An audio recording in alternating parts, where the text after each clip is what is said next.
Hello and welcome to the Deathcast. I'm your host, author, and journalist Ian Totten. I'd like to thank you for joining me as we're prepared to take a look at another true crime case.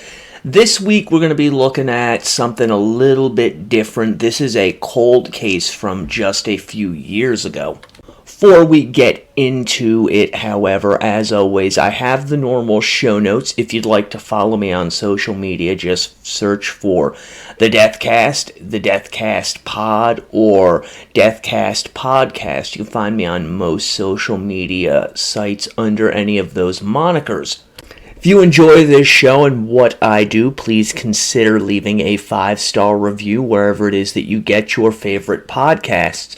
We do have a 5-star review to read out this week. This comes from Apple Podcasts by a user named 3X. The best on the bubble. Great podcast. This guy is the best on the bubble. He should have blown up already. He has the talent, research, and quality of a 1 million subscriber channel. Support and appreciation, Ian. Channel. Thank you, channel, for that glowing review. It is greatly appreciated. Next, if you're an advertiser looking to advertise on this show, please reach out to my agents at bigpondpodcasting.com for rates and availability. Alright, now that all of that is out of the way, get yourself something to drink, find a nice comfy chair, kick back and relax. I have my coffee, I have my cigarettes. Let's go into the crypt. So this week's case actually takes place in 2021, June 5th to be exact, in Lake Tahoe, when 70-year-old Robert Spohr and his wife Wendy Wood were attacked in their West Shore home by an unknown home invader. Now this neighborhood in Lake Tahoe is fairly well-to-do, and at least from what I could find, there doesn't appear to be a lot of crime in this area.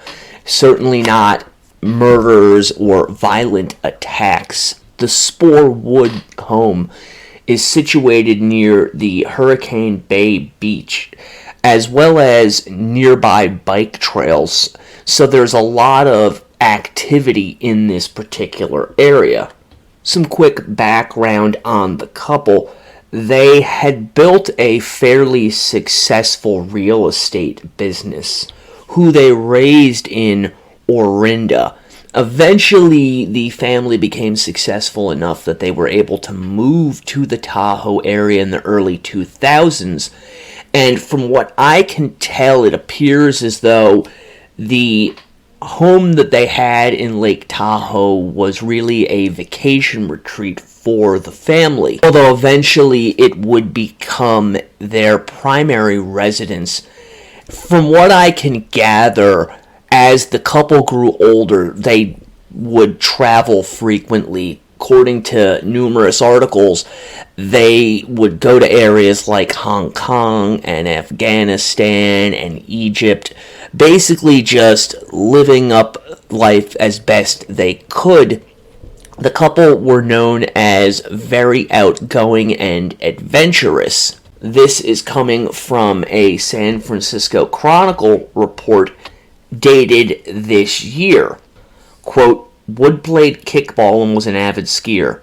They took walks with floppy-eared Maggie, who loved the lake area. Life was a happy blur of trees, lake, and placidity.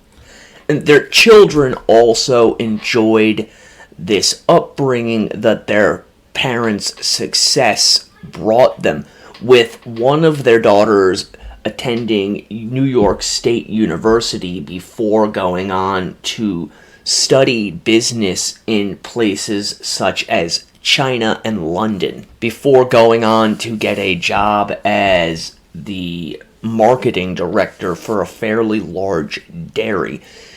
So when this crime occurred, it really shook the family to its core, but more than that, it shook the entire community to its core, because Robert and Wendy were not known to have any real enemies to speak of.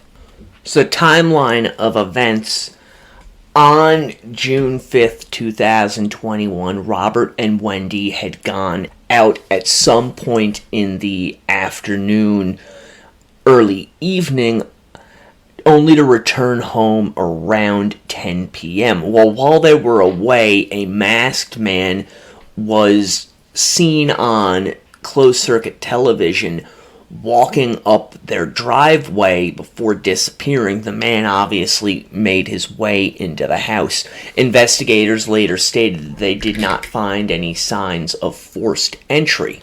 That is an important piece of evidence, because if there's no sign of forced entry, that means one of two things.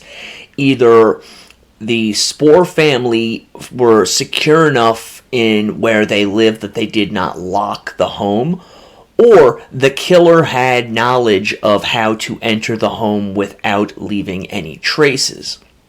In any event, after returning home around 10 p.m. on June 5th, the couple were met by this masked intruder who shot Robert one time in the head before turning the gun on Wendy and shooting her multiple times. After this, the assailant fled the area, and no one had any clue that this attack had happened until hours later, when Wendy regained consciousness and was able to make a phone call to 911 stating that somebody had broken into their house and shot both her and her husband. Police arrived at the home and they found Robert dead on arrival, while Wendy had lapsed back into unconsciousness. She was taken to an area hospital where she remained in critical condition for weeks. Obviously, as you can tell from the shortened length of this episode, there is not a lot of information that police have made public. However, I have been in contact with one of the daughters, and I promised this one woman that I would in fact cover the case on the show in an effort to get it out to more people, because somebody knows something. Police very quickly ran into dead ends with this case, as outside of the video surveillance, there is no other evidence to speak of. The killer did not leave any trace of forced entry. There was no sign of a struggle. There was also no weapon found at the scene, meaning that the killer brought the weapon with them and took it when they left. Police also were quick to note that there did not appear to be anything missing from the home, and they fairly quickly came to the conclusion that this was more likely than not a targeted murder, which raises the question, why was the family targeted? What had happened in either their business or their personal life that had led to them being targeted for assassination, which is exactly what this is. Again, there is not a lot of evidence on this crime for us to be able to take even an educated guess on it, because the police have not released any of that information, which usually means that they are actively working this case and that there are leads that they are following, which they do not want to blow by making those things public. To the best of my knowledge, they have not even released the caliber of weapon used to commit these crimes. The only real information we have is that Robert Spohr was shot at point-blank range in the head, and that his wife was also shot. However, she was shot multiple times. As I stated a few moments ago, Wendy went into a coma. She eventually came out of this coma. However, she had no recollection of being shot, so it wasn't like she could give the police any information for them to try and search for a suspect. But the police have continued to work on this case over the ensuing couple of years, And the information they have released to the public is simply that they believe the individuals responsible for this crime may be living in and around Reno, Nevada. The suspect has been described as wearing a dark hoodie, white sweatpants, a backpack, and a neck gaiter. We also know that the police have been in contact with one of the couple's daughters, that would be Adrienne Spohr, who has stated that the police have given her some information. However, she is wisely keeping that information to herself as she does not want to jeopardize this investigation.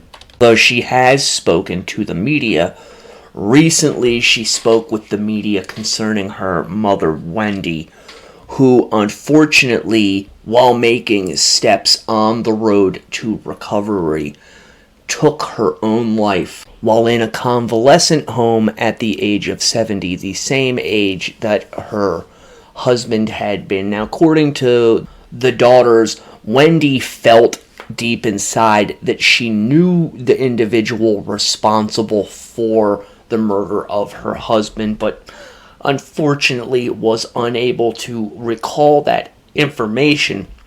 And in the last few months of her life, Wendy had been dealing with anxiety and depression over the loss of her partner in life.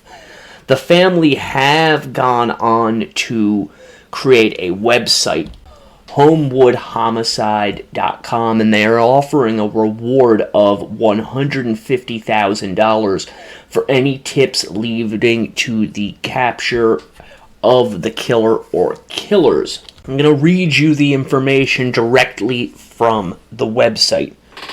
Were you in the area around Sunnyside, William Kent Beach on June 5th, 2021? Images in the background of your video's photos could solve this case and make you eligible for a $150,000 reward. Please send to Placer County Sheriff's Office, J.C. Martin, at placer.ca.gov. We believe that the shooter may have been near William Kent Beach in the Sunnyside restaurant before and after the shooting. Were you at any of the well-known locations in this area? The West Shore Market, Lake Tahoe Park Association, William Kent Beach, or the Sunnyside Restaurant and Lodge on June 5th, 2021 between 3 to 5 p.m. and 7:30 to 9:30 p.m. If you have any photos or videos in the area between William Kent and Homewood on June 5th, 2021, please send them to the Placer County Sheriff's Office. You could be eligible for the reward if your photo or video helps to identify the shooter. To submit tips or information, call 530-889-7853 or email jcmartin, that's jcmartin, at placer.ca.gov. Again, this is all coming from the family's website, and I am reading it simply for those of you who are not inclined to go out and seek the website yourself. What we know: the shooter appears to have traveled by foot in the bike lane along West Lake Boulevard on June 5th, 2021. He traveled southbound on West Lake Boulevard from Tahoe City to Homewood between 3:30 and 5:30 p.m. on June 5th, 2021. He traveled northbound on West Lake Boulevard from Homewood to Tahoe City between 8:30 and 10:30 p.m. on June 5th, 2021. If you have any camera footage or information about this individual, please provide to the Placer County Sheriff's Office. So there you have the information. If anyone does have information pertaining to the murder and shooting of Robert Spohr and his wife Wendy Wood, again, that number is 530-889-7853, or you can contact the Placer County Sheriff's Office at jcmartin@placer.ca.gov. Now, I understand that this week's episode has been exceedingly short. I apologize for that, but I wanted to get this information out there to you, my listeners, who number in the hundreds of thousands worldwide, in the hopes that someone may have heard or know something about this case.